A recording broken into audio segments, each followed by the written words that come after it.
లో ఉన్నాం. Parliament election లో భాగంగా ఇక్కడ జమిస్తాపూర్ లో ఉన్నాం.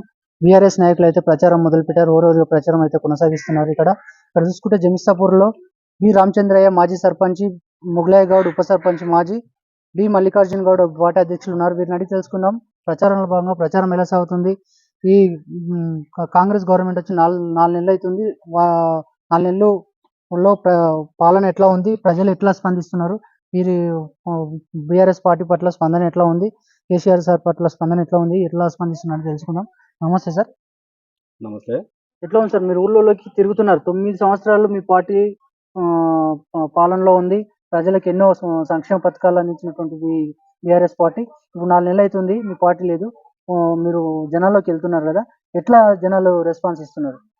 పార్లమెంట్ ఎలక్షన్ లో టిఆర్ఎస్, బీజేపీ, కాంగ్రెస్ 3 పోటీగా నడుస్తున్నాయి. Okay sir. మన పార్టీ టిఆర్ఎస్ పార్టీ చేసిన అభివృద్ధి కార్యక్రమాలని వాళ్ళు డమ్మే కొట్టి ఏమేమో మాయమాటలు చెప్పి 2500 ఇస్తామని ఆడవాళ్ళకు, సిలిండర్ పథకం ఇస్తామని చెప్పి, ఎలక్ట్రీషియన్ 200 యూనిట్లు అవి ఇస్తామని చెప్పి నానా రకాల వాళ్ళు పథకాలు పెట్టి మభ్యపెట్టి జనాలు ఏంటంటే వాళ్ళు ఇస్తున్నారు కదా అని చెప్పి మభ్యపెట్టి వాళ్ళకి ఓట్లేసి గెలిపించుకున్నారు. గెలిపించుకున్న తర్వాత కూడా ఇప్పుడు కూడా అవి చేస్తాము, రుణమాఫీ చేస్తామని చెప్పి మమ్మల్ని ఇబ్బంది పెట్టి కూడా చేస్తే జనాలకు అర్థమైపోయింది. పెన్షన్ టైంకి వస్తలేదు, రైతు బంధు టైంకి వస్తలేదు, అది ఇవ్వలేదు.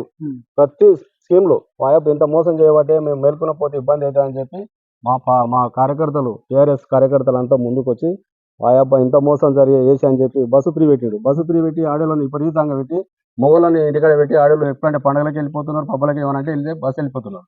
అట్లా చాలా పథకాలు పెట్టి మోసం చేసిండు. ఇప్పుడు జనాలు టీఆర్ఎస్లో మేల్కొని వాయబ్బ మా ప్రభుత్వం ఉంటేనే బాగా అని చెప్పి ప్రతి ఊర్లో ఈ కేసీఆర్ మీటింగ్ పెడితే ఎంత స్పందన వస్తుందంటే అంత స్పందన వస్తుంది. ఎందుకు సార్ ప్రజలు మళ్ళీ కేసీఆర్ పట్ల అభిమానం చూపడానికి మళ్ళీ కేసీఆర్ రావాలని విలేజ్ లో ఏమన్నా ప్రస్తావన వస్తుందా? వస్తుంది. ఎందుకు వస్తుందంటే కరెంటు విషయంలో చూసుకుంటే కరెంటు ఎనీ టైంలో ఉంటుండే. ఇట్లా పోతే సర్పంచ్ గానా ఎవరికైనా ఫోన్ చేస్తే, మా ఎమ్మెల్యేకి ఎవరికి, మా చైర్మన్ సభ ఎవరికి ఫోన్ చేస్తే క్షణాలు వస్తుండే. నీళ్లు మిషన్ భైరత నీళ్ళు తెచ్చిన ఘనత ఎవరు? కేసీఆర్. నీళ్లు కూడా రావడం లేదు ఈ మధ్యలో. రైతు బంధు సమయం టైం చేయలేదు. ప్రతి విషయం ఏ విషయమైనా సరే లాంగ్ టర్మ్ పెట్టి ఏమేమో మోసాలు చేస్తుండే కనుక మళ్ళీ మభ్యపెట్టి వాయబ్బ మోసపోతాం, మా సారే ఉండాలి, మా కేసీఆర్ రావాలని చెప్పి మళ్ళా సార్నే కోరుకుంటున్నారు. సరే, ఇంకోటి టీఆర్ఎస్ గవర్నమెంట్ ఉన్నప్పుడు వాటర్ అనేది పుష్కలంగా ఉంటుండే ఊళ్ళల్లో. ఇప్పుడు ఏమైనా జనాలు మొన్న చూసుకుంటే ఇక్కడ బిందెలతోటి బోయపల్లి గేట్లో రాస్తారోకో చేశారు. దాని పట్ల ఎట్లా మీరు స్పందిస్తున్నారు? అప్పుడు మా ప్రభుత్వం ఉన్నప్పుడు ఆ సార్ కేసీఆర్ ఏం చేస్తున్నారో, కృష్ణాగర్ వాళ్ళతో మాట్లాడుతున్నాడు, ఆంధ్రతో మాట్లాడుతున్నాడు, నీళ్ళు అయితే పుష్కలంగా ఇచ్చిండు. ఇప్పుడు నీళ్లు లేక కూడా జైనల్లిపూర్ కానీ, బోయపల్లి కానీ, తలకొండపల్లి ఏరియా కానీ, ఇక్కడ నానా రకాలుగా నారాపేట సైడ్ కానీ నీళ్ళకి చాలా ఇబ్బంది. వాయాబా మోసపోయినామని చెప్పి మా కేసీఆర్ మళ్ళీ వస్తే ప్రభుత్వాన్ని మేల్కొంటే ఎంపీ సీట్లు గెలుచుకున్నాం అనుకో మళ్ళీ మేకప్ అవుతుందని చెప్పి మా కేసీఆర్ పట్ల జనాలు మొగసొప్తున్నారు. సార్, ఇంకోటి రైతు బంధు కానీ రైతు బీమా కానీ ఇప్పుడు ఎట్లా ఉంది సార్ ఈ కాంగ్రెస్ గవర్నమెంట్ వచ్చిన తర్వాత? వాళ్ళు ఏమి రైతు బీమా లేదు, రైతు బంధు లేదు, ఏది లేదు. కళ్యాణ లక్ష్మి ఇస్తామని చెప్పిండ్రు, 1,00,000 రూపాయలతో తులం బంగారం అని చెప్పిండు, అవి లేవు. కరెంటు దాంట్లో 200 యూనిట్లు అని చెప్పి నేను ఎక్కగానే 9 తారీఖు నాడు ప్రమాణ స్వీకారం చేస్తా, 2 లక్షలు మాఫీ తెచ్చుకోండి, బ్యాంకు మెట్లెక్కి తెచ్చుకోండి అని, అది లేదు. వాళ్ళు ఏం మాయమని చెప్పినా అన్ని వృధానే. ఒక సీఎం మాట్లాడే పద్ధతి ఎట్లుండాలి? ఒక లెవెల్లో ఉండాలి. నరుకుతా, తంతా, కొడుతా, ఇవే మాటలు సీఎం మాట్లాడే మాటలు. సార్, ఇంకోటి రైతులకు ఇప్పుడు కళ్ళాలలో వడ్లు కొంటున్నారు సార్, మీరు బోనస్ చేయలేదు, అసలు వడ్డే కొనలేదు. ఈసారి బోనస్ ఇస్తా అని చెప్పి రైతులు నానా తిప్పలు పడి మొన్నటి వరకు ఉండి ఓన పడితే వర్షానికి ధాన్యం అంతా నీలపాలైపోయింది. దాన్ని పట్టించుకునే నాతు లేడు. ఓన పడ్డదని చెప్పి పోయి నేను మీకు అవి చేసి చేస్తా అని చెప్పి నా మాయమాటలు చెప్తున్నాను, అంతే తప్ప ఏం వృధా. టీఆర్ఎస్ గవర్నమెంట్ ఉన్నప్పుడు వృద్ధాప్య పెన్షన్ 2,000 చేసింది సార్. ఇప్పుడు కాంగ్రెస్ గవర్నమెంట్ వచ్చిన తర్వాత 4,000 చేస్తామని చెప్పారు. ఇప్పుడు మీరు వాళ్ళ దగ్గరికి ప్రచారంలో భాగంగా వెళ్తుంటారు. ప్రచారంలో భాగంగా వెళ్తుంటే వాళ్ళు ఎట్లా స్పందిస్తున్నారు మీ బీఆర్ఎస్ పట్ల కానీ, మీ నాయకుల పట్ల కానీ? అయ్యా, మన కేసీఆర్ చేసినప్పుడు 2,000 ఉండే, 3,000 ఉండే హ్యాండిక్యాప్ వాళ్ళకు. కేసీఆర్ మాట ఇచ్చిండు, 4,000 చేస్తా అని చెప్పిండు, 4,000 వికలాంగులకు ఇచ్చిండు, వాళ్ళని నిరూపించుకున్నాడు. వీళ్ళకి కూడా 2,000 బదులు 3,000 చేస్తా అని చెప్పిండు, అది కూడా చేయలేదు. ఆ స్పందన బాగా అయ్యా మన కేసీఆర్ రావాలి అబ్బా, మన సార్ వస్తేనే మాకు మళ్ళీ వేస్తారని చెప్పి ప్రతి వృద్ధాప్య పెన్షన్లు కానీ, వికలాంగులు కానీ మళ్ళీ మొక్కుతున్నారు. సార్, వైద్యం గురించి ఎట్లా ఉంది సార్? ఎగ్జాంపుల్ తీసుకుంటే కేసీఆర్ కిట్ ఇలాంటివి ఉన్నాయి కదా, ఇప్పుడు ఎట్లా ఉన్నాయి 4 నెలల లోపల? నాకు కిట్టు లేదు, బుట్టు లేదు, ఉమ్, అన్ని ఇంటికి వెళ్ళిపోయినాయి. ఉమ్, ఇంతకు ముందు సార్ ఏముండే కేసీఆర్ కిట్ అని ఇస్తుండే, హాస్పిటల్ పోతే రెస్పాండ్ మా మినిస్టర్ ఆఫ్ హాస్పిటల్ ఏంటి ఎల్ఓసీలు కానీ ఉమ్, పేమెంట్లు కానీ ఎట్లా అంటే ఎవరికి ఆపద వస్తే 10 నిమిషాల్లో వచ్చేసి వాళ్ళకి ఎల్ఓసీ ఇప్పించడము, హాస్పిటల్ చేయడము చాలా స్పష్టంగా ఉండే. ఇప్పుడు ఎవరు పట్టించుకుంటలేరు. ఫోన్ చేస్తే డెలివరీ పోయింది అనుకో, డెలివరీ పోతే ఏం చేయాలి, డాక్టర్లు ఉన్నారు డెలివరీ చేస్తారు, మేమేం చేయలే అని ఇట్లా మాట్లాడుతున్నారు.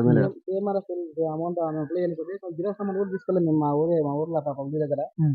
సార్ దానికి చాలా బాగా స్పందన ఉంది, మంచిగా మేము ఉన్నప్పుడు. ఇప్పుడు ఎవరు పట్టించుకుని నాదులు హాస్పిటల్ పడితే అర్థం రాత్రి మా సార్కి ఫోన్ చేస్తే మా సార్ ఏ టైం ఫోన్ చేస్తే కూడా మా సార్ ఫోన్ చేసి అందుబాటులో ఉంటుంది. మాకు మొన్న మా వదిలే వాళ్ళకి యాక్సిడెంట్ అయితే కూడా డిపార్ట్మెంట్ హోంవర్క్ చేస్తుండే రాత్రి 2 గంటలకు నేను మా అన్న రాత్రి నైట్కి వెళ్ళినాము. అయితే వాళ్ళు ముగ్గురు హోంగార్డ్స్ పాపం సీఎం బందోబస్తు వచ్చి ఎగ్జిట్ పడ్డారు. మేము అప్పుడు ఫోన్ చేస్తే 2 గంటలకు మళ్ళీ రిటర్న్ కాల్ 2 టైం చేసి మా మొగలాయి కూడా దగ్గర మాట్లాడి వాళ్ళకు మెరుగైన వైద్యం అందించే సార్ చెప్పిండు. సార్ ఉన్నప్పుడు ఎంత మంచిగా ఉండే మాకంటే అసలు ఏ బాధ లేకుండే. ఎస్సీ గురుకులాలు కానీ స్టడీ విషయంలో కానీ కేసీఆర్ కిట్ కానీ రైతు బంధు కానీ రైతు బీమా కానీ హాస్పిటల్ విషయం కానీ ఏ విషయంలో కూడా మాకు అసలు ఎప్పుడు కూడా పెండింగ్ పడలేదు, ఏది కూడా ఇబ్బంది పడలేదు. ఇప్పుడైతే మా అక్క ఉంది, మా అక్కకు కూడా 6 నెలలకు వచ్చింది మన రైతు బంధు అమౌంట్. మాకు ఎప్పుడు ఒక 30 days 15 రోజులు పడుతున్నాయి మన కేసీఆర్ ఉన్నప్పుడు. 6 months వచ్చింది మా లాస్ట్ అమౌంట్ వాళ్ళకే. చాలా దారుణంగా ఉంది ఈ ప్రభుత్వం చేసిన పనులని. మాకు నచ్చండి పబ్లిక్ లో కూడా అందరూ వ్యతిరేకంగా స్టార్ట్ అయింది. ఇప్పుడు వాళ్ళకి 4 months లోనే వ్యతిరేకంగా స్టార్ట్ అయిపోయింది. సార్ ఉన్నప్పుడు అంత మంచిగా లేదు ఇప్పుడు ప్రభుత్వం పరిపాలన. ఇప్పుడు మన్యం శ్రీనివాస్ రెడ్డిని ఎంత మెజారిటీ తోటి గెలిపించే అవకాశం ఉంది ఈ ఉమ్మడి మహబూబ్నగర్ నియోజకవర్గం నుంచి? పార్లమెంట్ ఎలక్షన్ లో మన్యం శ్రీనివాస్ రెడ్డి గారికి బాగానే 1,00,000 మెజారిటీ తోటి గెలవాలని చెప్పి జనంతో తెలుస్తుంది. ఎందుకంటే 4 నెలల్లో అంత వ్యతిరేకత అయింది కాబట్టి మొత్తం 7 మీటింగ్ వెళ్తే ఆడ స్పందన మాటకం బీఆర్ఎస్ మాటకం ముందుంది. ఇంకోటి మన్యం శ్రీనివాస్ రెడ్డి ఎంపీగా ఉన్నప్పుడు పండుని మంత్రికి ఇచ్చి మొత్తం పనులు విలేజ్లలో చేపించారు కదా, ఇంతవరకు వాస్తవం? వాస్తవం చేపించిండు, ఇచ్చిండు కూడా. మాకు కూడా ప్రెసిడెంట్ గా నేను సర్పంచ్ 2 తారీఖు నాడు అయిపోతే కూడా సార్ మా ఊరికి 2 పనులు పెట్టాలి సార్, అండర్ చేసి ఈదమ్మ టెంపుల్ కు ఇవ్వలేదు సార్ అంటే 10 lakhs కాదు బాబు, ప్రస్తుతానికి ఒక 5 lakhs ఇస్తాను చూడంగా ఈదమ్మ అమ్మవారి గుడికి 5 lakhs ఇచ్చిండు. అంటే మొత్తం మీద అయితే ఎంపీ ఫండ్స్ నుంచి కూడా ప్రతి విలేజ్ కి ఇచ్చిండు. ఓకే సార్, మొత్తం మీద అయితే బీఆర్ఎస్ నాయకులుగా ప్రచారం చేస్తే మొత్తం మీద ఎట్లా ఉంది? వ్యతిరేకత ఉందా, సానుకూలత ఉందా మన బీఆర్ఎస్ పార్టీ? బీఆర్ఎస్ సానుకూలం ఉంది, 100% సానుకూలం ఉంది. ఎందుకంటే వాళ్ళు చేసే పథకాలన్నీ వృధా అయిపోయినాయి కాబట్టి పట్టించుకోవడం లేదు. నీకు కాంగ్రెస్ పార్టీలకు వస్తే నీకు ఇల్లు ఇస్తామని చెప్పడం, ఇట్లా బదిలించి పేరు సిస్టమ్ పోతే ఎన్ని రోజులు చేస్తారు. ఎంత ఉంటుంది ఏజ్? ఎంత ఉంది? 70 వచ్చిన. పింఛన్ వస్తుందా? పింఛన్ వస్తుంది 2,000. 4,000 లేవు. 4,000 చేస్తామన్నాడు. చేస్తాడు ఆయన. మొత్తం ఎలక్షన్ వస్తుంది, ఇది అయినాక ఇంకో ఎలక్షన్ వస్తుంది, ఇంకో ఎలక్షన్. ఈ సంవత్సరం ఏమి చేయాలి అన్నింత కథనే. ఎలక్షన్ కోడ్ అంతే. ఇప్పుడు రైతు బంధు వెనక సీరి వేసుకుంటూ వచ్చిండు. ఇప్పుడు రైతు బంధు అంటే ఎట్లుందంటే రైతు భరోసా. మీరు దున్ని ఇతర మేస్తేనే భరోసా ఇస్తాడు. అంటే దున్ననీకే దుద్ది ఆడ తేవాలి, ఇతనానికి ఆడ తేవాలి. కేసీఆర్ జూన్లోనే రైతు బంధు చేస్తుండే. ఇత్తనాలు దున్నుకాలు అవన్నీ ట్రాక్టర్లు మంచిగా నడుస్తుండే. ఇప్పుడు ఆయన తోటి కాదు ఇది.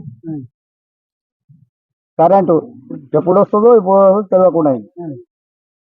మొత్తం మీద ఇప్పుడు 9 సంవత్సరాలు బీఆర్ఎస్ గవర్నమెంట్ లో ఎట్లుంది, ఇప్పుడు కాంగ్రెస్ 4 నెలలు అవుతుంది, ఎట్లుంది? కాంగ్రెస్ గవర్నమెంట్ వచ్చినాక కరువు అనుభవిస్తున్నాం. ఏం చేసి ఆడవాళ్ళకు 2,500 ఇచ్చిండ్రు. టమాటోలు బస్సులో ఫ్రీ పెట్టినందుకు మొగలు చెప్పకుండా పెళ్ళం పక్కలే కూడా ఎక్కడంటే ఎక్కడనే పోతున్నది. ఇంకా మొగళ్ళు రాత్రికి వచ్చి దేవులాడుకున్నారు పెళ్ళాలను. అంతే. మొత్తం మీద కేసీఆర్ పరిపాలన బాగుందా? కేసీఆర్ పరిపాలన బాగుంది. రేవంత్ రెడ్డి ఎంత ధనవంతుడైనా ఎంత మేధావి అయినా సభలల్లో అటువంటి వాక్కులు ఉడవరు పడేది. వాళ్ళ పగ ఏమైనా ఉంటే పగ చూసుకోవాలి. కానీ ప్రపంచంలో ఇతడితోటి పండబెడి తొక్క అంటే జనాన్ని వండబెట్టి తొక్కినట్లే కదా. కేసీఆర్ ఒకరు తొక్కవా, జనాన్ని పండబెట్టి తొక్కవద్దని జనాన్ని తొక్కినట్లే కదా. నీకెందుకు వేయాలి ఓట్లు? తొక్కేటోళ్ళకి ఎందుకు వేయాలి?